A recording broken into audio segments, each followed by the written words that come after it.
Settling is not an option for me. Everything I desire is already mine. What if you can have it all? Because every day is for the girls. Hello. Welcome back to another episode of For the Girls. I'm your host, Victoria Alario. And today we brought back the original, very first guest that we ever had on For the Girls, Samantha Zinkovich. If you girls are not familiar with Samantha, she is my talent agent. I have been working with her since 2020. We are going 5 years strong now. And I interviewed her back in 2021 when I launched For the Girls podcast as my first ever guest. I believe it may have been my third or fourth episode of For the Girls.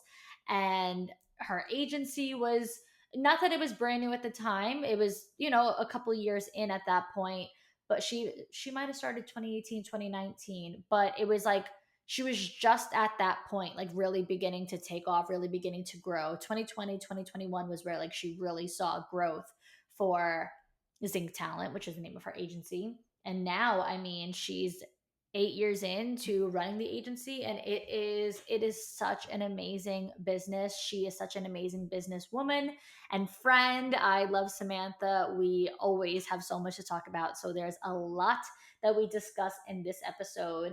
And as you girls know, like I tend to have a lot of content creators on the show where, they just get to share their journeys, their stories, their experiences, how they grew to be successful content creators. And they always share their tips and insight, but there is nothing like the insight that you can get from Samantha as the CEO of a talent agency, as somebody who works directly with the brands. She knows what makes for a successful content creator. She knows how to get booked. She knows what makes, content creators not very brand friendly and someone that is really hard to land a brand deal. So we share all of that. We even get into like the whole discourse on brand trips, which I feel like is a very hot topic right now, just seeing what's going on with all like these crazy brand trips. There's just so much that we discuss. And I think if you in any way, shape, or form are curious about the influencer space, not only from the creative perspective, but from the agency perspective, from the brand perspective. Samantha was also previously a PR girl, so she really she knows the ins and outs of every single thing to do with content creation. Like if you are even 1% interested, not only if you want to be a content creator, but also if you just want to hear the business behind it, Samantha is your girl to listen to. This episode you are going to love. And since back in 2021 when I interviewed her, so much has changed because even since then, Samantha launched a book. It's a memoir. It's called Delusional. And she came out with a podcast called As Told by Zink, where she shares so much about the ins and outs of this industry, of her perspective as a talent agent. And yeah, there's so much that Samantha brings to the table. She is so insightful, and I think that you girls will really love to hear this conversation, even just from like a business owner perspective, from a CEO perspective. Toward the end of the podcast, we get into her own like personal stuff, like how she really works on like having her own identity out of being a businesswoman, outside of being a businesswoman, and so much more. So I know this conversation is going to be a really good one for you girls to hear. And let's not waste any further time. Let's get right into it. Okay, everyone, please welcome Samantha Zink back to For the Girls. This is your second appearance, and I am so excited. You actually were my first ever guest on For the Girls in 2021. So this is going to be fun to revisit. Introduce yourself. Well, reintroduce yourself. Let's put it that way to the girls and everyone listening. Yeah, I'm so excited. You were my first guest as well. And I remember going on your podcast. So much has changed, especially my confidence level, because I remember going on your podcast the first time being so nervous and like rehearsing the questions. And now I'm like a confident queen. So maturing. But I am Samantha Zink, founder, CEO of Zink Talent, which is a boutique influencer management agency. I'm also an author now and podcast host of As Told by Zink. So lots of new exciting changes and additions to what I do. But overall, just Zink Talent CEO and founder. Yeah, no, you're a triple threat. CEO, author, podcaster. We love it. And yes, like you said, so much has changed. I mean, that was 2021. That was 4 years ago. It's about to be 4 years ago, actually, that we did that interview. So, of course, there's been a lot of growth, highs, lows, everything in between. But one of my favorite things that you left us with in that episode was saying, it was a quote that you said, which was grow with the growth. I don't remember if you made up that quote or if like you got it from someone. It was like a piece of advice, something like that, where I just asked you like what can you really share, and that was like your biggest takeaway was grow with the growth. And I feel like that in itself can explain the growth of Zinc and like how you've evolved and become super successful. But I would love for you to share tangibly like what that like perspective, what that means for you from then to now, like over the last, let's say 4 or 5 years. What has growing with the growth looked like for you? Yeah, it's crazy because I do remember that, and I feel like that was such a slogan for me in 2021. So in 2021, I was growing in terms of hiring, signing. It really was a year that changed everything. Zing Talent started blowing up 2020 to 2021, and I was able to start hiring full-time agents. I was able to start scaling the business because I was making enough revenue to do so. I never wanted to go the route of getting a loan or investors on board. So everything happened really organically. And a big lesson for me in 2021 was we're blowing up and I need to get some full-time agents and support because I was drowning.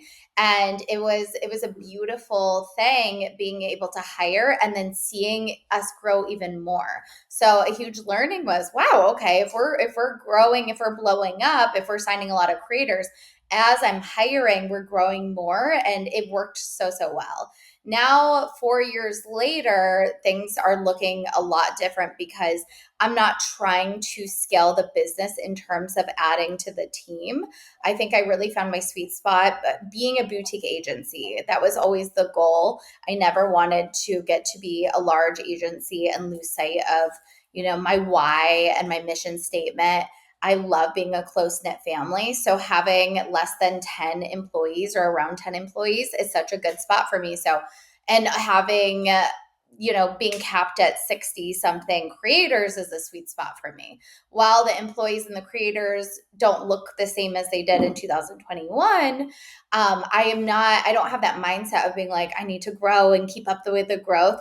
The mindset in terms of growth for the business is the success, right? And so that's making sure that the agents that are working for me are really strong and they're able to really adapt as this industry is so vastly changing every single year, and I need agents who are always learning from me. I have an embedded mentorship program within the agencies. So it's important that they're taking and learning from me, and I'm also learning from them, being a small but mighty team, right? And then my creators, it's really important that they have inbound that's coming in on top of what we're pitching, which looks a lot different than 2021, where we weren't really looking for inbound. So now we are looking for a mutually beneficial relationship where the creators that we're signing, it is important for them to already have all of these opportunities coming in through their email. And then Zink Talent is pitching. So we're meeting each other with even more opportunities, right? And it's growing together in terms of the numbers. And also just growth to me has been expanding in other avenues, right? So writing a book was so awesome. And then starting a podcast, I never thought in a million years I'd be a podcast host. And I really find that to be such a fun and creative outlet. And I have a lot of other business ideas that I want to add into the agency in terms of divisions. So yeah, 2021, what the growth was hiring and scaling, and now it's more so expanding and evolving and being the best that we can be. Yeah, it's kind of like the first like growth in general can happen in different seasons of life. Like there's just always different seasons. So you could be growing in a physically like literal term of like expanding, and then you could also be growing just like internally. Like, okay, we're not expanding. We're not trying to get bigger. We're like we're good where we are, but we're growing and evolving and just like social media, whatever the case is, in our ethics and morals, whatever, that is.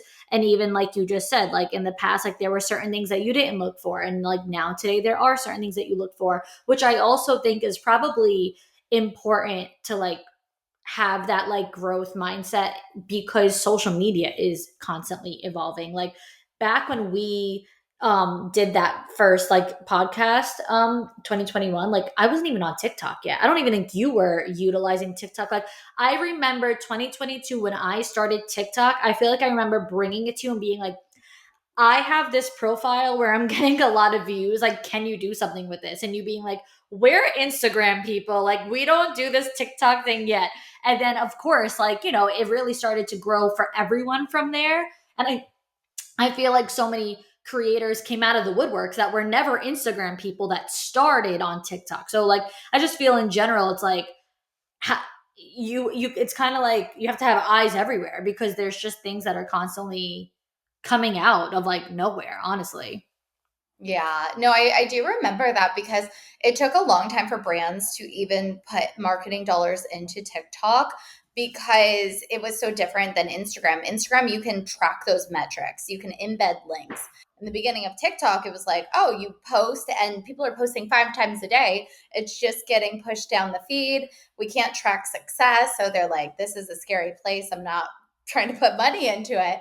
And then shortly after you grew a following, brands were realizing that in order to target their next consumer generation, being Gen Z, that they really did need to hop on the app and figure it out. And alas, now, we have so many TikTok creators and partnerships. Yeah, I know. It's crazy.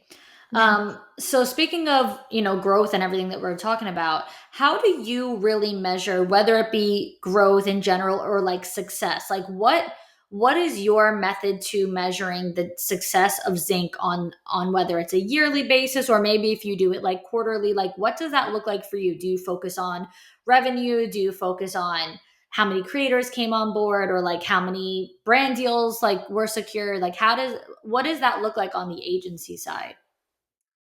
Yeah, I would say success to me has, there's a few different forms of this or versions of success.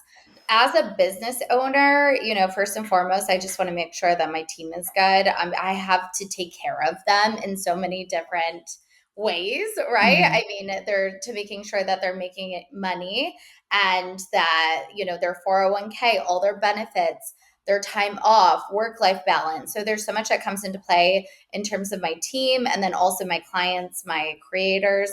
I'm a very empathetic person and caring person. So I just want to make sure that everybody is good before me.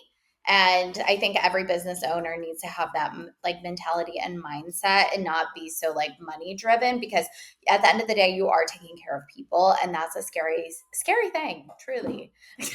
Yeah. Especially so many people, so you just want to make sure everybody's good.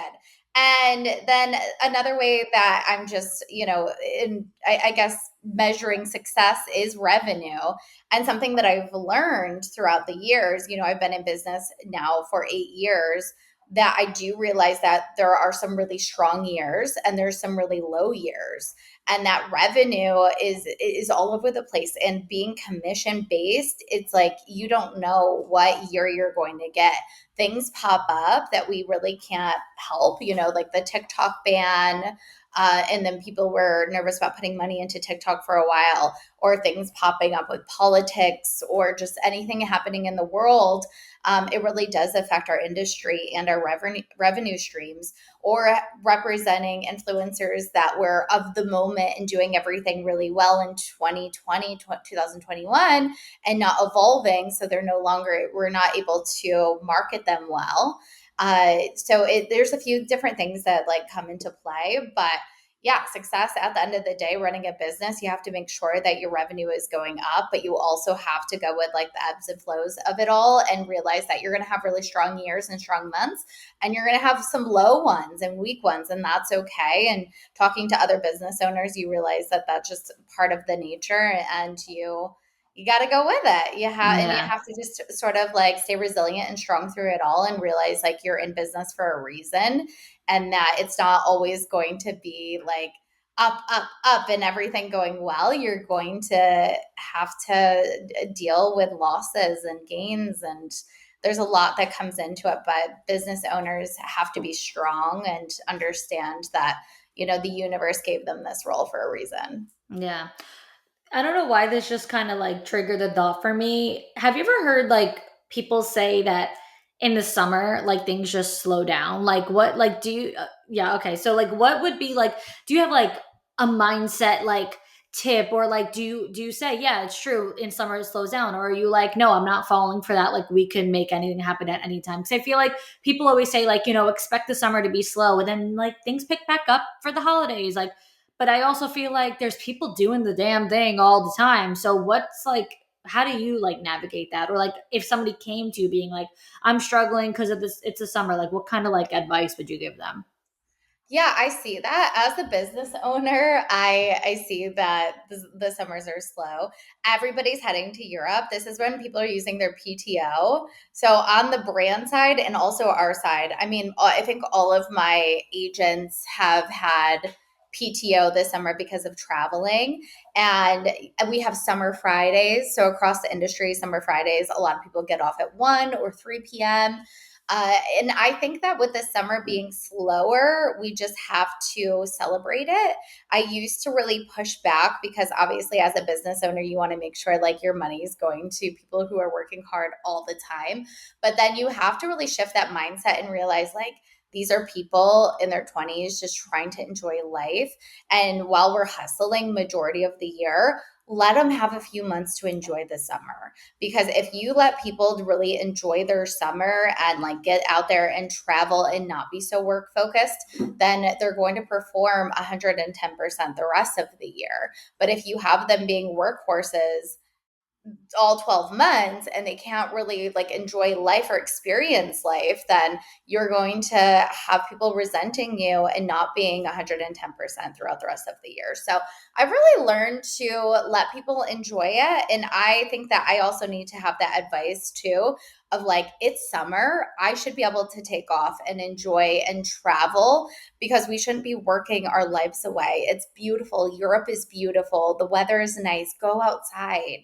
So I think that instead of trying to resist slow summer months, we need to celebrate them more and be okay with it.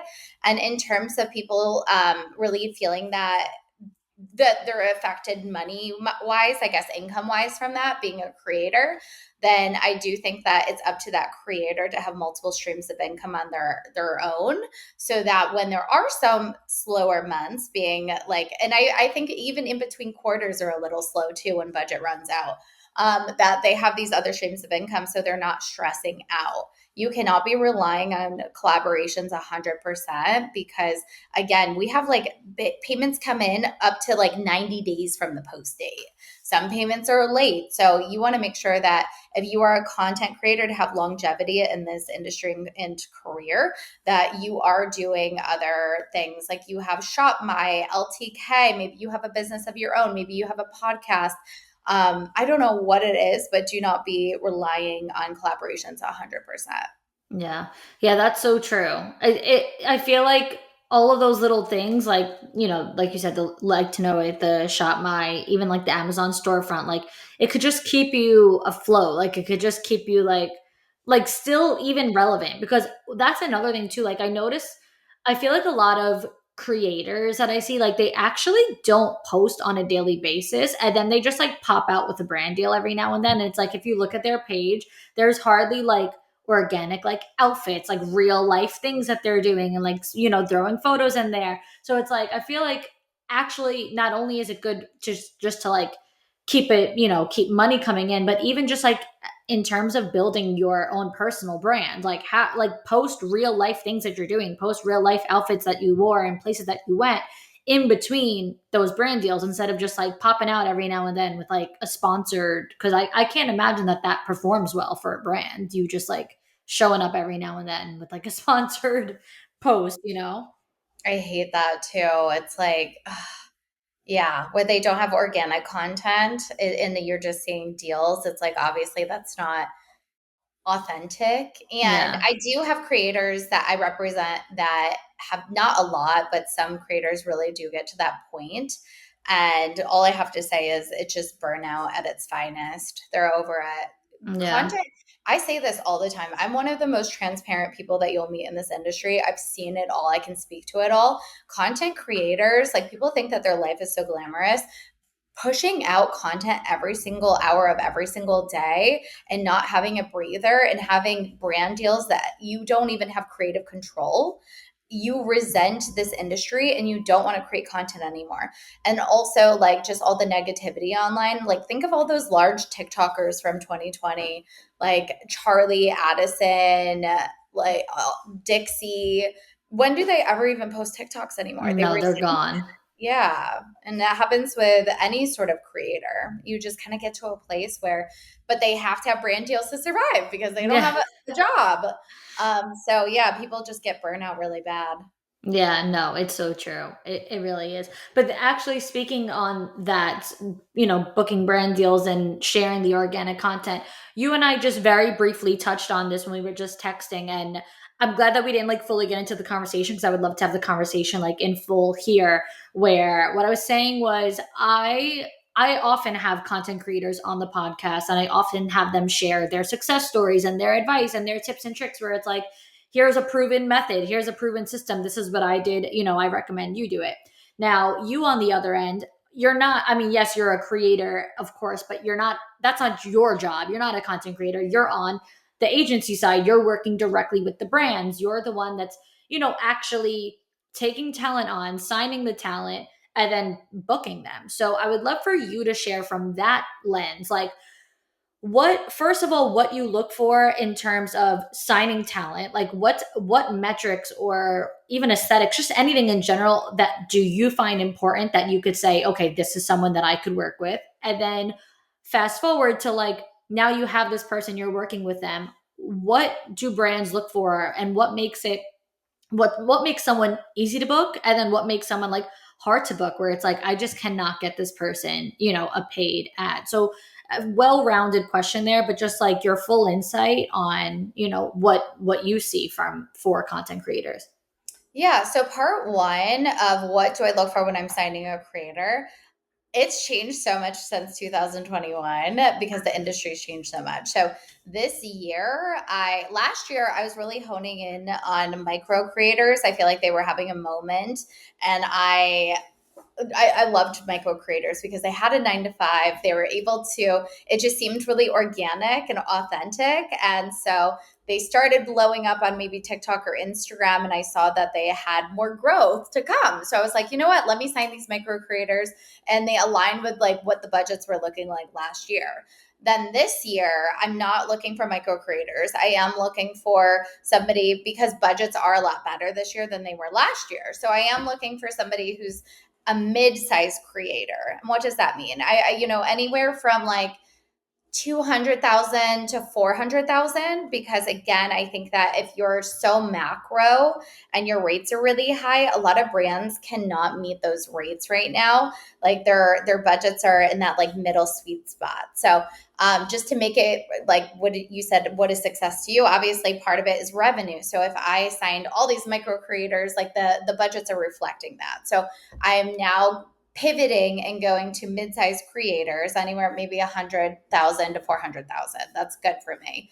And they have to have a following across platforms, so across TikTok and Instagram. If they only have a following on one platform, I really look for a niche. So on TikTok, if they're pushing out a bunch of skincare, like if they're a skincare creator or a beauty creator or a hair care creator, where they're in that one niche and we can get so many deals within that niche, that's fine for them not to have a following on another platform. I have done that because, especially anyone doing beauty, skincare, hair care, there's so much money and really being in that niche. But that's a whole different conversation because I also don't recommend like being in a niche because you're stuck in that bucket for forever. And eventually you won't be able to get all the brand deals that you are now.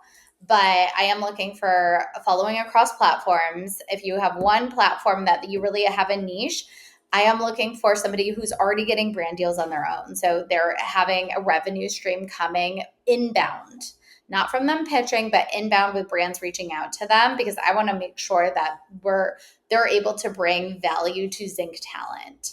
I want to make sure that they're posting brands organically. Everyone says be the lifestyle creator. Yes, to a certain extent. You have to also be brand friendly. Brand friendly means that like you're posting and sharing brands organically and fashion organically. You're not just like chatting like a FaceTime and vlogging and not sharing anything or tagging anything. That's a little too lifestyle for me, where we can't really work with that.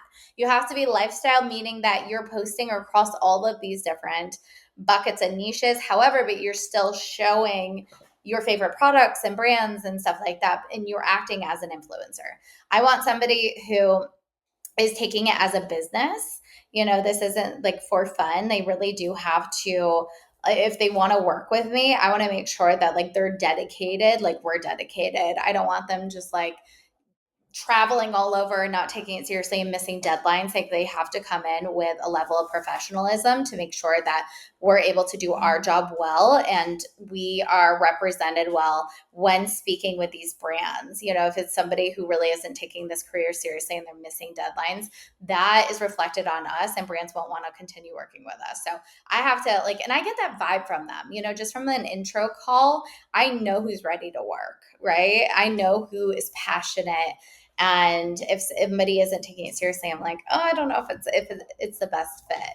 I also am looking, there's so much that comes into it, but obviously they just have to first and foremost be established in this industry. They can't be coming to me. A lot of people come to me and they're like, I want to be an influencer. And we're not a social media manager. If we were agency, if we were, I'd have a much larger following than what I do, right? Like if I knew how to, get people from 1,000 followers to 100,000, girl, I'd have 100,000 followers too. So not our cup of tea, not our service. We will already take on creators who are already established. I also love working with creators who are coming from other agencies. That's totally fine, because I do feel like Zink, we're really transparent with what we do. We're close knit, and it's overall a really good experience. So I don't care if somebody had a bad experience with a previous agency or agent and they come over to us, like that's amazing as well. They already have that experience. Like it's nice kind of working. It's almost like hiring employees. Like it's nice having somebody come like knowing what's going on and knowing how to run their business already. And the second part was, how can creators be desirable for brands and agencies? This changes all the time too. Right now, we definitely want to see like a lot of personality and chatting, and like, because there's so many creators out there that you like love their content, but you don't even know who they are. So give people like an insight into your life. Don't have it just be brand, and aesthetic content. We really want to see you chatting to the camera, personality, but also mixed with sharing your favorite brands. We don't want to see like consistent brand deals. We want to see what you're organically loving too. Like, and don't be a sellout too. Like a lot of people come to me saying like, I really want to work with these brands, or I want to be more into like the designer space. And then they post Pretty Little Thing. And it's like, you can't just take every brand deal that comes to you, like, and then expect to work with Michael Kors, because once Michael Kors sees Pretty Little Thing, they're not going to want to work with you. So again, that kind of goes with creators. Like, know that if you're reaching out to brands or management's reaching out to brands, they're also seeing what you're posting on your feed. So if you want to have hair care partnerships, make sure that you're consistently posting hair care on your feed. If you want beauty partnerships, same with that, hair care. If your whole feed is fashion, you're not going to have other areas of work and categories of brand partnerships. So make sure that you're posting a little bit of everything. Engage with influencers' paid posts as well.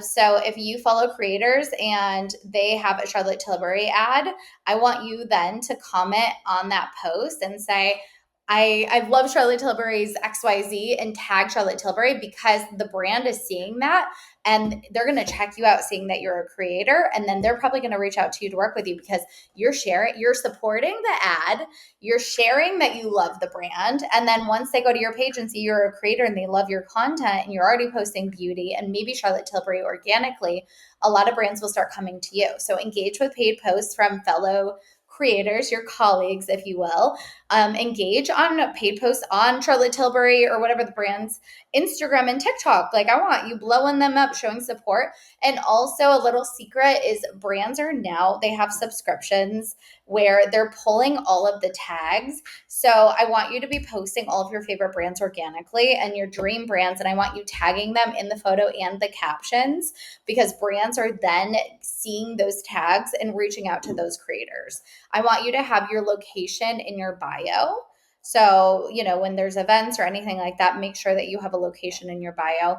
If you are on the outskirts of New York, like you are, I would recommend putting New York City in your bio, because obviously that's where the opportunities and events are. So when they have paid things, they're reaching out to you for that, knowing that you're in a large city.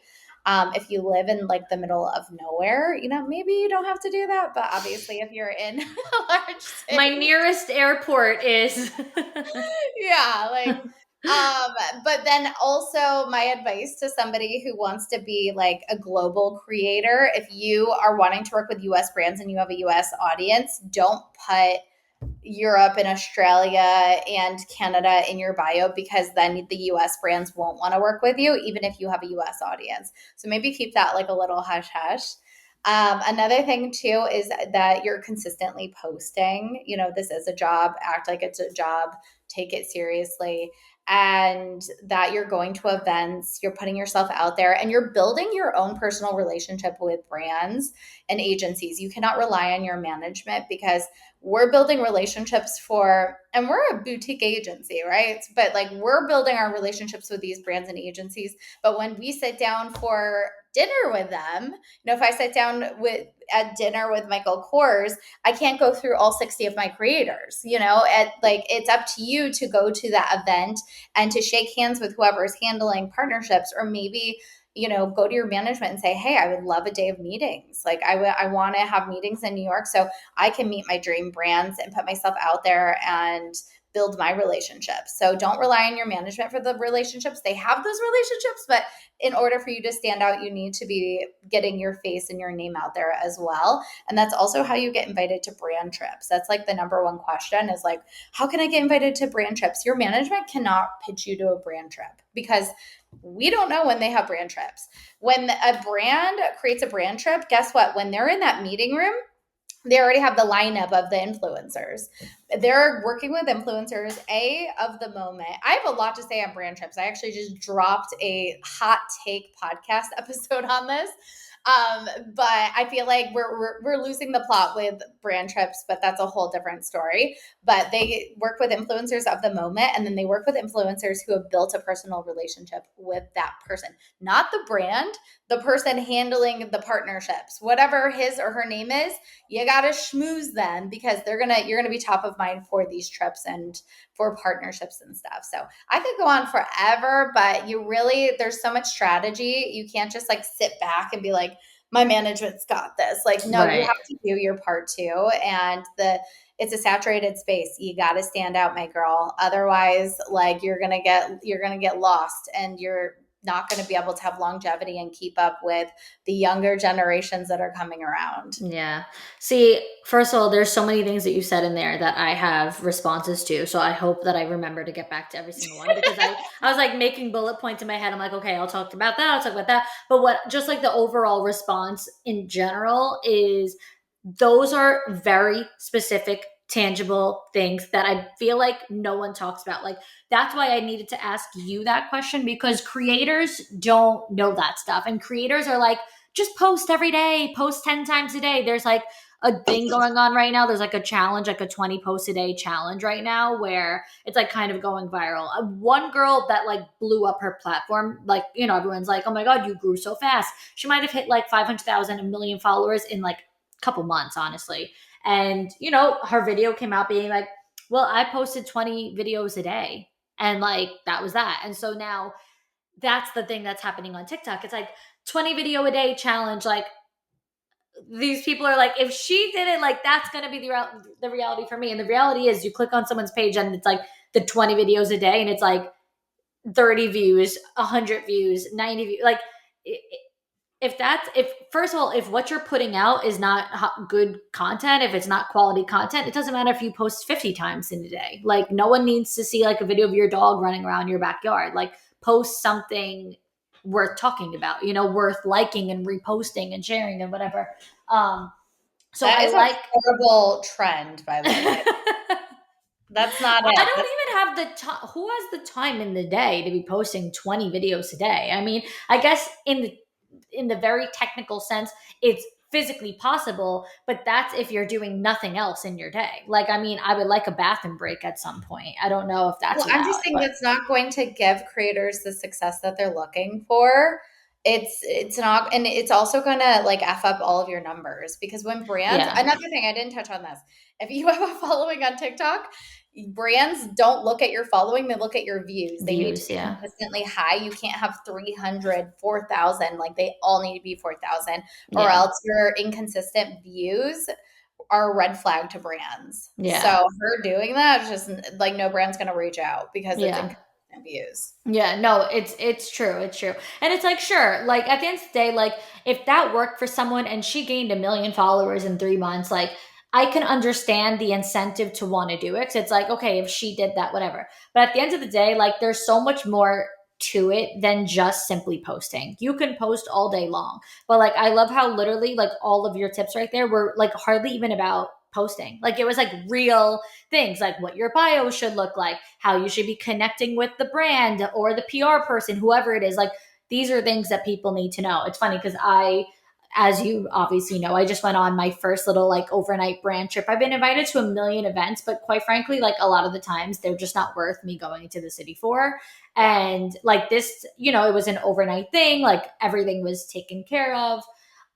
Really, really good. That was with Diona Skincare. Like they just like covered all their bases, like dotted their I's, crossed their T's. Like there was no like I remember like being invited to things and like how much money I would spend going into the city and like doing this and doing that. Like, and then at the end of the day, I'm like, what am I getting out of this? Like, okay, I posted a video, I got a t-shirt. Like, okay, thank you. Like, so, that was fun. That was exciting because it's like, yes, I got to meet not only the brand, but I met like the girls who organize, like the PR girls. I met other creators. And now, like you even just said, commenting on other people's posts, like, the girls and I who met on the trip, like we've been engaging with each other. Like, I mean, it took me 10 years of creating content to even get invited to something overnight. So like that in itself is like exciting, but also like I feel like as you were saying those things, I'm like, that's what I've been doing. Like those are the things that I feel like, are very real things that people, need to hear.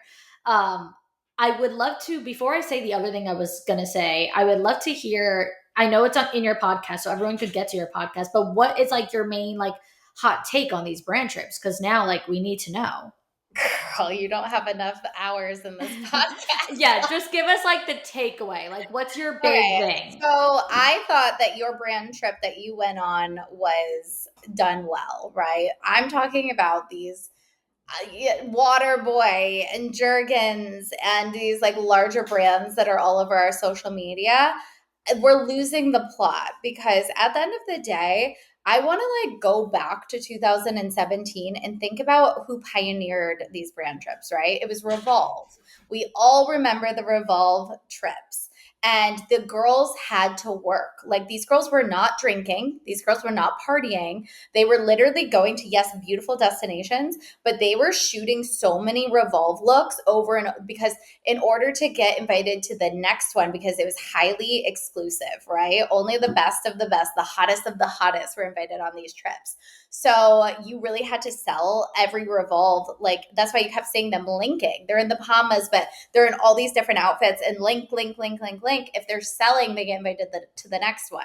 And so Revolve had a great ROI, right? Because they wanted content in beautiful destinations. They wanted these creators and models posting and showing all the looks. Like they just did it right. Now I'm seeing these brand trips and it's just like a drunk bachelorette. There's no itinerary. They're taking They're not shots. even talking about the brand. There's no content. There's no storytelling. And it's like, oh my God, what are we doing? And it's the same influencers over and over again, recycled. And no tea, no shade. I love these influencers. I follow them myself, but I want to see diversity. I want to see a hot take that I have is I want to see more consumers going on brand trips. Let's reward these consumers. And I want to see more people who are organically sharing the product, right? So I want Jergens to take a look, or Waterboy. I want them to take a look at like who's actually an influencer with a following who's organically sharing and tagging them, that they're like, oh my God, this is like somebody who supports my brand for years. I want to see these people on the trip, right? And I also want the deliverables to be better. Their trips have There's no requirements. That's Yeah, why there are like, no deliverables. There's what is no like sheet, like whatever you call it, no rap sheet or anything where it's like, okay, here's what we need to do. I don't know. Do you remember? I know you just talked about Revolve, like their trips in beautiful places, but do you remember? This is before I even signed with you. Revolve Around the World. Yeah, that's what I'm talking about. Okay, but not like the trips where they were sending people. Like I was there. Like they did it in New York City. They did it in Oh, LA. yes, yeah. It was not like a pay thing. It was like a gifting thing. I was invited. This is 2018. I mean, this was like, I was like, okay, I'm for sure going to be the biggest influencer in the world if I'm invited to this thing. Like I felt on top of the world. They did it in New York City. It was like main three things. I think it was like New York City, LA, and then there was one other city I feel like that they really did it. And listen, they didn't take care of like getting you there. Like, you know, I paid for my own Ubers and whatever, but they gave you, it was like 5 days worth of events. They gave you like a $3,000 Revolve credit. Mm-hmm. And that was all I cared about, was because I was in head to toe Revolve and we were required 10 photos. So like 10 feed posts. So it was like, say it's the 5 days, it could either be like 2 posts a day or like 1 post a day and like you're going whatever. There was requirements on brands you cannot be wearing. Like say that I had a Revolve jacket on, I could not be wearing Fashion Nova pants and this and that. Like there were very strict requirements. And although it was unpaid, it was still like a privilege to be invited to this and for Revolve to give you $3,000 worth of clothes. Now at this time, there was like to know it, but Revolve didn't have commissionable links yet. Because now there's Revolve favorites, but back then it wasn't. So like I don't really know how they were collecting. I think it was really just like engagement, like on your social media. Because back in 2018, I don't even know if we could link on stories yet. I don't feel like linking on stories was like a thing. Stories like just came out, you know? So it was really just about the content, and they had you there to shoot in Revolve clothes and post Revolve clothes, like point blank. Professional photographers and videographers, which was so key. Yeah. You know? And there was a full itinerary. Like I will never forget like everything that we did. It was like one of the days was like in the morning we went ice skating. It was like wintertime. We went ice skating in Central Park. And then there was like a dinner. And then we went to like Little Sister, I think it was called, like a club at night. Like there was like full itineraries like from morning to night. And like sure, at the club at night, like by that point you're drinking, but they had endless photography, videography. Everyone was in head to toe Revolve. It was like a Revolve commercial. Like it was like, you know, so I get it. Like, okay, I feel like a lot of people, like some of the girls complain about anything to do with anything to do with brand trips. And as soon as they see people going on a brand trip, people get like their panties in a bunch. But like, I completely understand with what you're saying. Cause it's like, at the end of the day, how would this trip incentivize someone to want to buy whatever it is, Waterboy, anything? Like what would make a consumer want to spend their money on this brand just from seeing these people drunk in Mexico or whatever it is? Like it doesn't make sense. We're losing the plot, and we have for the past few years. And Revolve, I mean, I have like no notes. I think they did everything really well. They knew what they wanted to get out of it. Also, a lot of these What happened? Like why does that, like why are they? It's just because the space has changed so much, you know what I mean? And they couldn't, it's just like everyone's doing brand trips now. So it's like it's less special for people. And then influencers weren't really getting paid for the trips. Now it's like influencers are demanding money where they weren't before. It's just the landscape has changed, and it's hard to keep that going and still be super exclusive and still be relevant. It's almost like Victoria's Secret, you know what I mean? It's like they had a moment, and then it's like it's hard to have that like longevity when the world just changes. Yeah. So I do think like Revolve did a great job. Now it's like we're losing the plot. And the thing is like Waterboy is a small brand. This is not Adidas. This is not Nike. Like this is a small startup style brand. So if they want to have a brand trip, they need to think of their why. Is it to go viral? Is it for sales? Is it brand awareness? What is it? And I know it's for sales because if they are taking all of these investor dollars, putting them into a brand trip with influencers, they need to get sales out of it. They And want to see it back. they didn't have a why. And so they really dropped the ball on everything. And yeah, I go really in depth on like what brands should do with brand trips because I was in PR in the brand side for so many years. So yes, I have like my point of view as an influencer manager, but like I also specialize in brand trips and events and all of that kind of stuff. And brands like Waterboy, if you put investor dollars into that trip, they did not get any sales from that. Yeah, they went viral, whatever, but that was not even like the goal. They just wasted a bunch of money, honestly. And also, Yeah. I want to see cooler. If you're taking creators to Mexico, I touch on this too. I don't want to see, I go to Mexico all the time for bachelorettes, and it's the same itinerary that I see these brand trips. It's like, we're at the beach club, we're at the pool, we're on the boat. I'm like, girl, we're exhausted. We've done that. We've done that a million times. These influencers can buy the boat. Like, give them an experience that they want to share and have more branded moments throughout it, right? So I was like, it's so cool. None of us go scuba diving. Like, actually have like a scuba diving moment where like they're like, I've never gone scuba diving and I want to try it out. They're going to share their experience, but then have little moments of Waterboy like shown. So the towels can all be Waterboy branded, right? And like every time they're drinking out of their cups, like a takeaway from Love Island is like the cups and the phones and the suitcases, like that brand, right? Where they're trying to recreate it, brands are. So like have a moment that's like people are noticing certain things. Or when people are going on the trip, like send everybody like Waterboy luggage. Like you need to have your branding throughout every single moment, but not like in your face. Like you want touches of it. And you want excursions that are badass and cool. Like take them like scuba diving or in a helicopter or just something that they don't do every time they go to Mexico. Yeah. Another thing I feel like is like, I feel like influencers refuse, like at least like bigger influencers, like large creators, like for some reason, and I'll see them on the brand trip doing this, like they just refuse to even tag the brand in the caption. Like they won't even acknowledge who they're with. And I don't understand that because it's like doesn't the brand, like wouldn't the brand be angry that like they sent you here, you're here with them, they're physically literally hosting you, and you like they're not even tagging that they're with the brand. Like it's the weirdest thing. And like even you saying like I feel like the way that brands should do their vetting process for who to find is like based on you organically tagging. Like big creators really don't organically tag. Like that's the reality. Like it is very rare that I see a creator 500 plus million followers tag something organically. I think people will not tag anything or link anything if they are not getting paid for it. Like if there's no commission on the other end or if it's not a sponsored thing, I never see someone just being like, here's where you can get this. Even down to the littlest things that like, listen, I'm one thing about me is that I'm not a hater. So if I like your shirt and I comment you, where's your shirt from? And you say it's from Aritzia, I have it linked on my Shop My or my Like to Know It. I will go on your Shop My or your Like to Know It and I will get it because you said it's from Aritzia.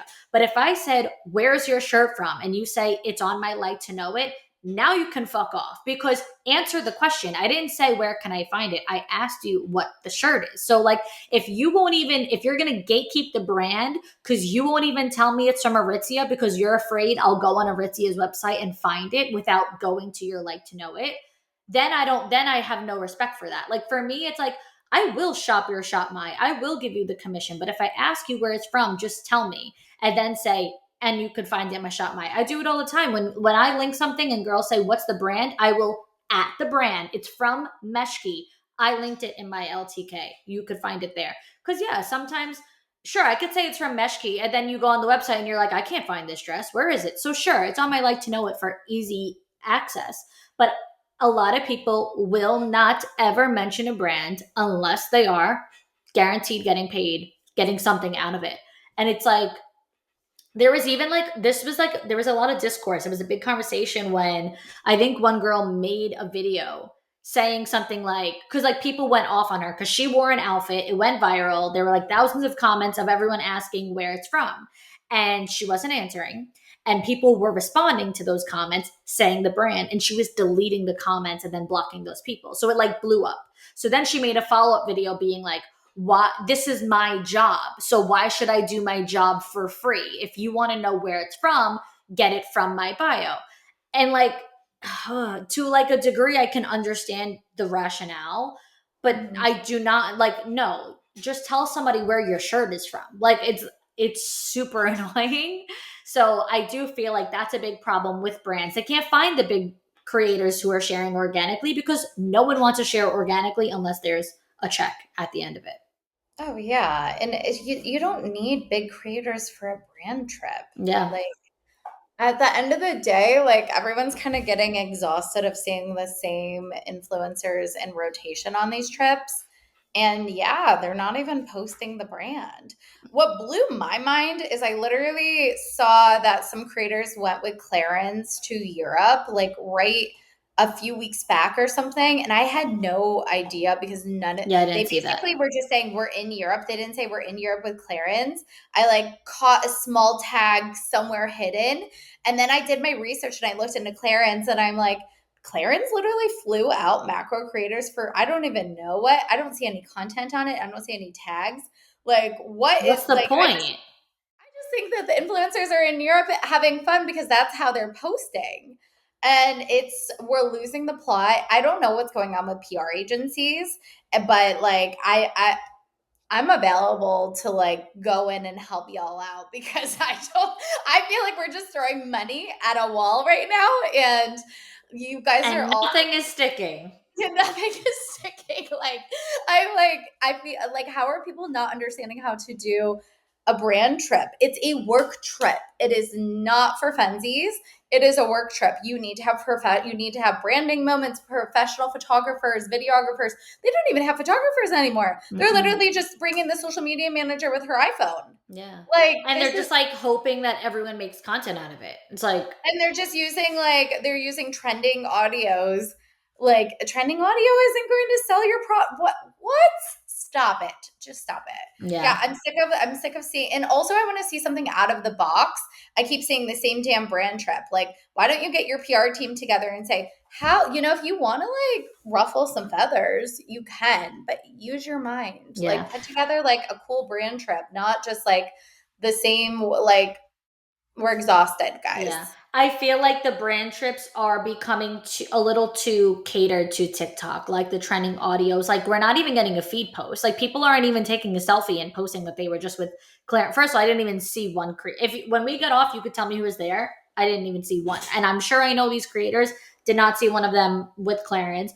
Same thing with all the other trips. Like, even when Tart goes, like, we're not even getting a static feed photo, like a still image on your page tagging Tart and saying like, thank you for sending me. Like, we're getting the behind the scenes TikToks, which is cool to a degree because it's like, yeah, we want to like see what it's really like there. But like, that should be like the backup content. It's like the professional content of like doing, the deliverables and all that, like we said. And then it's like, oh, here was the behind the scenes of like how much fun we had at dinner. It's like, we're not even getting an image. We're not even it's crazy.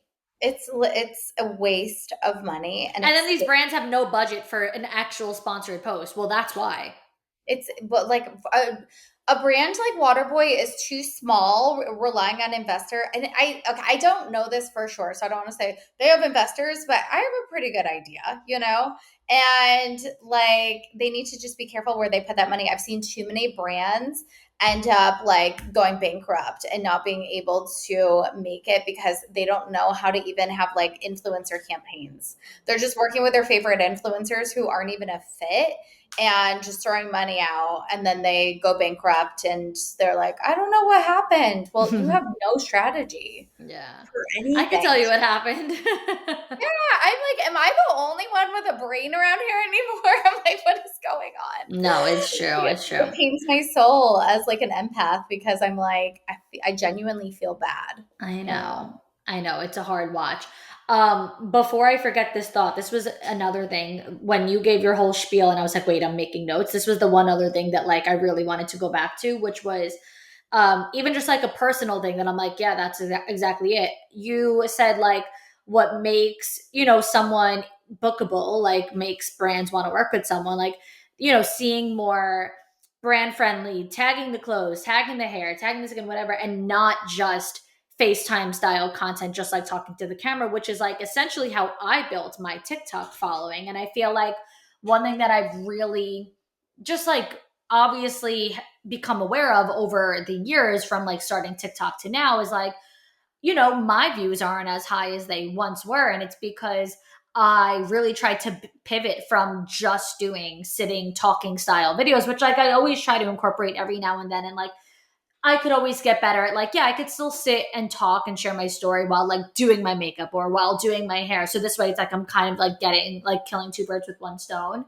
So right then and there, that's something I'm like, okay, I could take note of doing that. But like I really had to, shift from just that style of content for a multitude of reasons. One, because I was sharing a lot of story times as a single woman and like in my life at that time, it was relevant and it was like things that I was comfortable talking about. Now, as someone who's just shy of a few months of getting married, it's like I'm not going to talk about story times with my husband. Like I'm not going to be like, so this is the fight we got in. Like, it's like I'm not going to be doing that. So I don't like I had the story times, I had the crazy things to talk about, and now it's like okay, I'm not doing that now. So like I'll always like sprinkle in like advice and things that like pertain to like my podcast episode for the week, but I try to lean more into lifestyle and beauty and fashion and all of the above. And like while like accepting that like okay, this isn't the audience that I didn't build my audience on this, so I know that my original audience like might not be that into this type of content. But the focus is on gaining a new audience of like new people who like what you're doing, even now, and they don't even know about the content that I used to make back in 2022, So I think that that's like a big thing is like recognizing and just saying like, okay, like if I'm like in too deep into like this sitting and chatting content, like that's also not really like there's just not really like brand friendly, like brands wanting to work with someone like that just because you have a following. Yeah. I mean, well, when you started with TikTok, like no one knew what they were doing. What it even was, yeah. Yeah, you were just like, this is working. Like, let me just keep posting. And Yeah. it was also like a fun outlet for you, being on Instagram all those years. Like, I think that you were having fun just because you do have a great personality. So you're like, let me just sit down and yap about my experience with dating. And it worked. But something good about you that I love is like you're able to pivot and evolve where a lot of creators would still be posting the same thing that you were in 2021, 2022 that was working at that time. A lot of creators don't want to pivot and evolve. And again, they get left behind. But you are really good at being like, what's going on? What do I need to do? Like, because you're treating it like a business. Yeah. Okay. Perfect little segue. We got two more questions for you. And that was exactly what I was just about to ask you. Was about like what I guess whether it be like advice or perspective on like content creators, aspiring content creators treating this like a business, because at the end of the day, being an influencer, quote unquote, being a content creator is not a 9 to 5 job. It is a 24/7 business. Like it never stops. Anything can be content at any given point of the day. You could post at any given time. There's really like there's just no like restrictions. It's not like, okay, I'm clocking in and I'm clocking out. Like it's something that you need to be nurturing on a daily basis. So what would be your, insight on for people like to know what that means? Okay, I'm posting my content. I want to be a content creator, but how do I treat this like a business? I would say that you need to be posting brands organically. Just because you're not getting paid for it doesn't mean like you can't be posting and sharing. Because once a brand is looking at your feed, if you aren't brand friendly and you don't have products and links and all that stuff, they're not going to want to work with you because they feel like you're not going to be able to properly market or sell their product. Like there's so many creators that reach out to me wanting to be signed, and I go through their feed and they just have a following. There is a difference between an influencer and a content creator and somebody who just has a following. Anyone can get a following these days. I see children have a following on TikTok. So just understand that because you have a following doesn't make you an influencer. And just because you have views doesn't make you an influencer. And that's kind of something that you learn too, of like, obviously you started as an influencer, but when you were posting the dating things, when I went to you and I was like, yeah, your views are really good, but the brands are not seeing any products. And you're like, okay, let me pivot. Let me like start introducing products and in fashion and stuff. So there's so many other creators like that who are just, they got a following because they were chatting about something and they keep chatting, or they're sharing vlogs or travel. And that's great. And you have followers because you have great content. But again, not brand friendly. You're not drawing the brand in. So if you want to treat it like a business, I would re-listen to this podcast episode and take notes of everything that I'm saying and make sure that you're implementing that into your day and not just like posting. Like you want to make sure like that you're posting and tagging and linking and doing all of these things, that and commenting and engaging and going to events and connecting with brands, saying hi, DMing them. Like you have to put in the work to be successful, right? And also management, it's very hard to get management these days. Management's looking for all of these things as well. Just because you have a following doesn't mean you're going to get signed, unfortunately. Yes, that was the case in 2021. When we spoke the first time, it was like when I was signing people, it was like, yeah, oh, you have a following. I wasn't really looking for criteria. Now that there's criteria to get signed anywhere. So you want to make sure that like re-listen to this episode and put in the work and do all of this, because it's a job and it's such a saturated space that if you don't stand out, then people aren't going to pick you, because there's other creators of the same following, the same niche, that are doing it better. And they're the ones that's going to get management, and they're the ones getting brand deals. So, yep, so true. With all of that being said, like we just said, it's a very busy business, and it's a 24/7 business, and it's a constantly evolving and changing. So you always got to be on your shit. Not to mention that, like we just said, not only do you run the talent agency, but you came out with a book, you launched a podcast. So you're a very busy woman. To close out, I want to get a little bit more personal with you, of just like, how do you avoid burnout? How do you make an intentional time for yourself on a daily basis? You have this flourishing business, you have these side projects. When does Samantha time come into the picture here? So this has been ever since the beginning of starting my business, even before I was able to leave my 9 to 5, like throwing it back to 2017, my personal life and balance was like never an issue. I'm a social butterfly. I have so many friends. I am constantly in relationships. I am always doing fun things. I do not remember a time that I was buried in work that I couldn't enjoy my life. And I'm so grateful. I see other people really dedicating like their whole life to their job, and like that's their journey, their experience. For me, like I've always had fun. I'm still having fun. And so it was never an issue with the balancing like my personal life. If I want to go to a workout in the morning, I can go out to a workout. If I want to do Pilates at night, I could do that. If I want to go get dinner with friends, I have dinner with friends tomorrow night after work. And then Wednesday, I have another dinner with somebody. And then I don't even know. I might have a date Thursday. Like I'm chilling. I'm having a good time. So yeah, I think that if you just like know how to balance your life, and like I work smart, not hard, and that's always helped me. So that like cuts the hours significantly. I can do like I'm a New York City hustler, like through and through.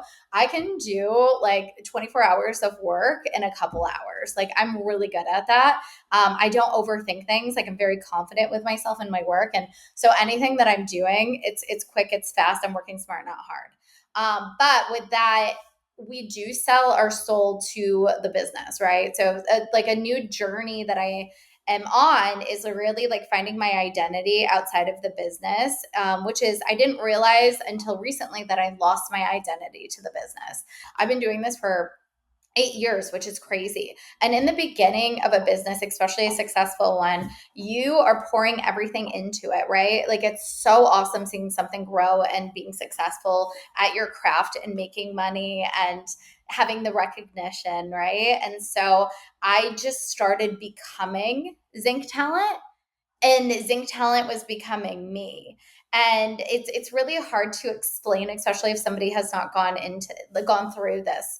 But and I see this happen in LA all the time, where it's like they become their business, and it's like, what is our identity outside of the business? And I've realized this like through everything is like I'm constantly thinking of Zinc talent. Is everything okay? Are we growing? Are we expanding? Like I'm not able to like let go and be like Samantha again. So I'm trying to like learn like, okay, I know Samantha pre-business of when I was like a PR girly in New York City, dating around and having fun. And like I had my own identity then, and I was trying to figure it all out. And then for the past 8 years, I lost my identity and I am Zinc talent. It's like I've like morphed into the business, and like the book and the podcast, it's all Zinc. Like it's literally, I have Zinc tattooed on me. Like I am Zinc. So now that I'm single, because I had recently broke up with my boyfriend, and being single in your 30s is so interesting, that I had this realization that I lost my identity of Samantha outside of Zink Talent. Even my Instagram feed, I'm going down this feed and I'm like, God, if a man followed me, I look just like a business professional. Like, and I'm overthinking everything. If I go to a concert, I feel like I can't post that I'm at a concert because people will judge me. And I can't show a little bit of arm on my Instagram because God forbid a CEO has an arm. It's just I lost sight of like me, and I'm trying to learn myself outside of Zinc. Zinc Talent's not going anywhere, but I need to be like Samantha again, separated from Zinc Talent. So that's just something that I'm embarking on this year. It's not going to be overnight, but also it's just like my feed is like so, it's like CEO coded, right? Like I just want to like be me again, and I don't have to be in blazers every day and in heels and composed. Like I can just be a fun 30-something-year-old woman dating and figuring it out and like living her best life. And so I'm learning, I want to learn to, and again, this is something I'm learning. I haven't figured it out, so don't come to me for advice, but I want to be able to like close my laptop at 6 p.m. and then like go to Samantha.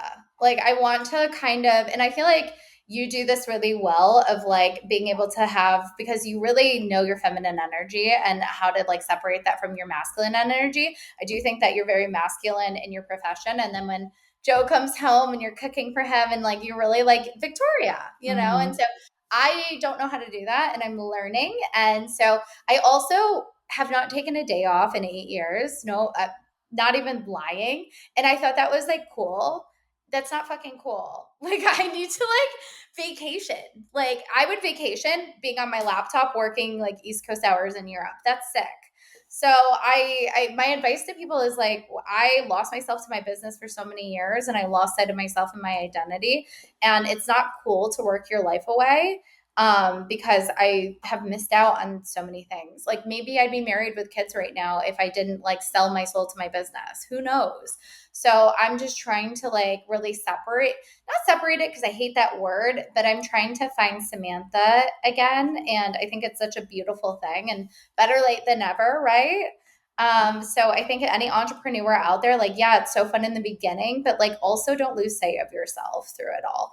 Even as a content creator, because as a content creator, you don't have a 9 to 5, you're posting all the time. And that's not really you. Obviously, you have a persona, like you have an aesthetic. Like, don't lose sight of like you, like the true you. Make sure that you always come back to that. And so that's kind of my 2025 journey, if you will. I'll come back in another 4 years and let you know how it goes. You're like, so now it's been 4 years of not taking a day off, actually. No, listen, I get what you're saying. Yeah.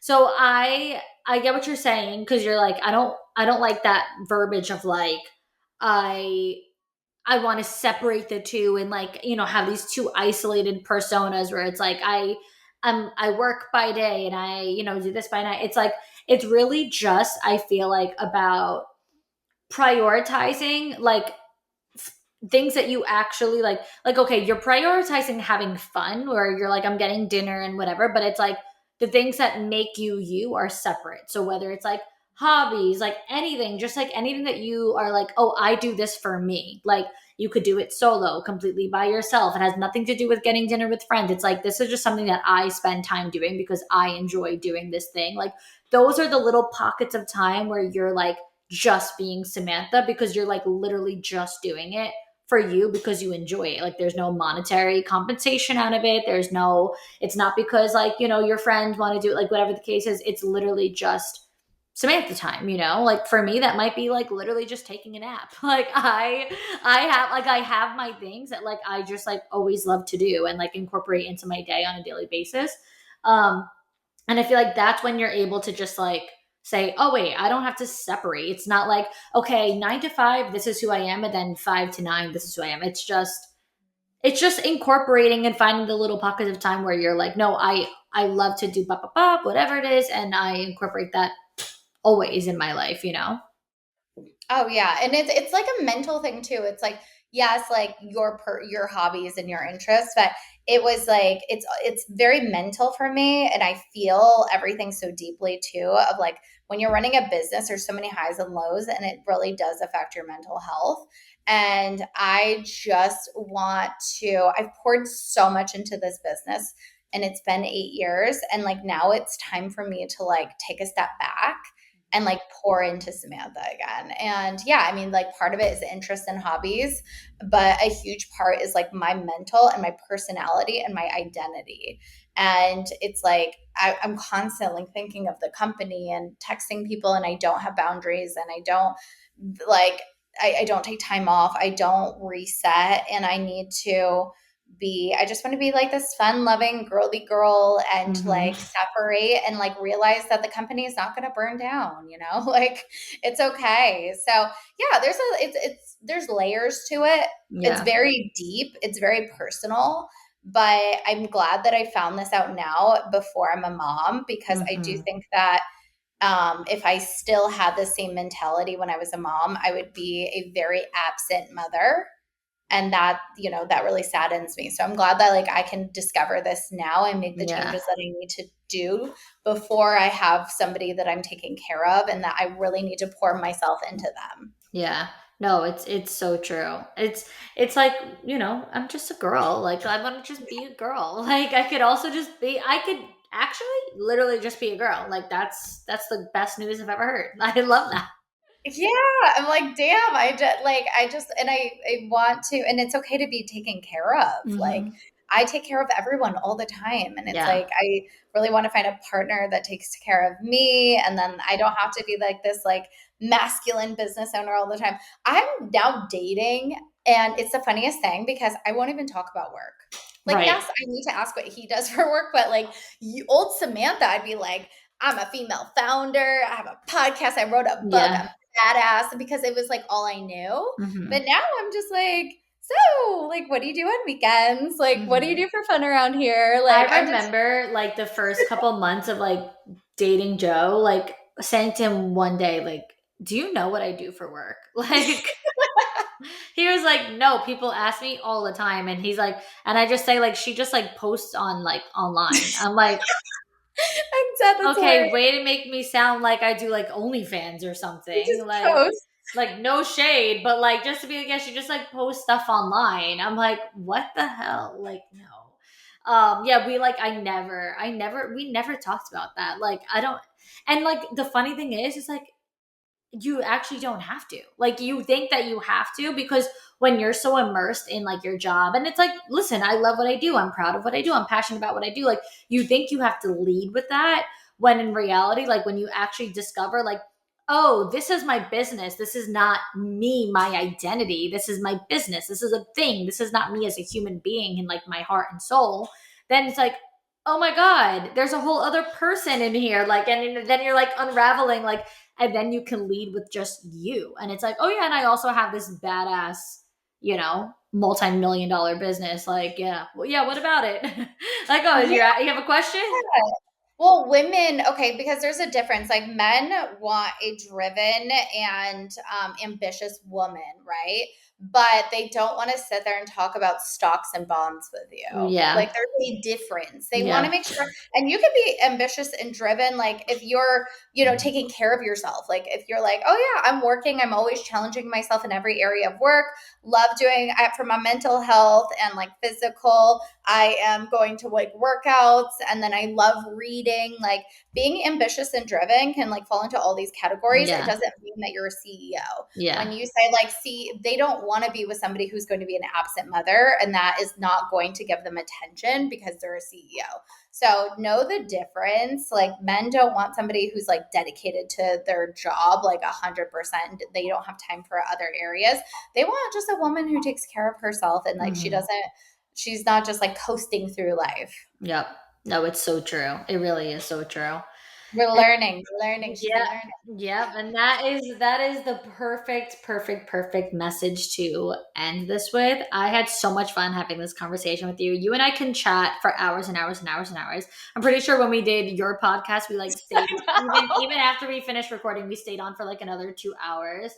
Joe comes home, he's like, "Is dinner ready?" I'm like, "Dinner." Oh, forgot about that. We were chatting for so long. I know, we were just like going on and on and on, and I just love that we can literally talk forever. I mean, you're so full of insight and wisdom, and I know that the girls are going to love this as much as I love chatting with you. So, where can everybody find you and all of the things that you have to offer? The book, the podcast, your socials, whatever. Yeah, so I know you'll link anyways, but Yes. the company is Zink Talent, and you can see all of our brand partnerships and events and our community and our creators. We do a lot of awesome things. And then I'm personally Samantha Zinkovich, where you see very CEO driven No content. arms are posted. Don't worry. You won't see Samantha's arm. You won't see her at a concert. I'm trying to get better, honestly. I am like, okay, I need to change it up a little bit. And then my book is really, it's a memoir, but it feels very like Emily in Paris style. So it's like part workbook, part like memoir of like just going from being a PR girly to being a business owner and everything in between. And also really, if you loved all the insights here, I have so much tea in the book about the industry. It's called Delusional and you can get it on Amazon. And then my podcast is As Told by Zink, where I'm a little too honest on that thing. So, but definitely for anybody who's in the industry, like aspiring content creators, like tune into all of my things, all of my resources, because I kind of feel like I'm the only one that's like telling the truth about a lot of it. So Yeah. I'm here to help, not hold people back. Yeah, you're an open book. And even just like the podcast in itself is a testament to that. Like, I feel like who even is the CEO of other talent agents, like agencies, sorry, like we don't even know who that, like you're very like front facing, forward facing, you're very hands on, which is really big. And I also think like it goes two ways. In one way, it's like great, like the transparency, like the CEO is so involved and yada yada yada. It's more like a family. On the other end, it's like that's when we start to learn. Maybe because we're a bit of a control freak, where it's like I know no one's gonna do anything better than me, so I need to make sure that I get shit done right. And you know what? I'm here for it, so I have nothing to say about that because if anyone's a control freak, it's me. So Oh my gosh, yeah. I'm into it. It's a lot, but it's fun. And we also have a newsletter on LinkedIn too. LinkedIn is like such a popular place. So we have a lot of industry insight there. So there's so many resources if anybody is interested in learning more. Yes, I love it. Thank you, Samantha, so much for being here. And thank you, girls, for listening. Bye. Thank you so much. Bye.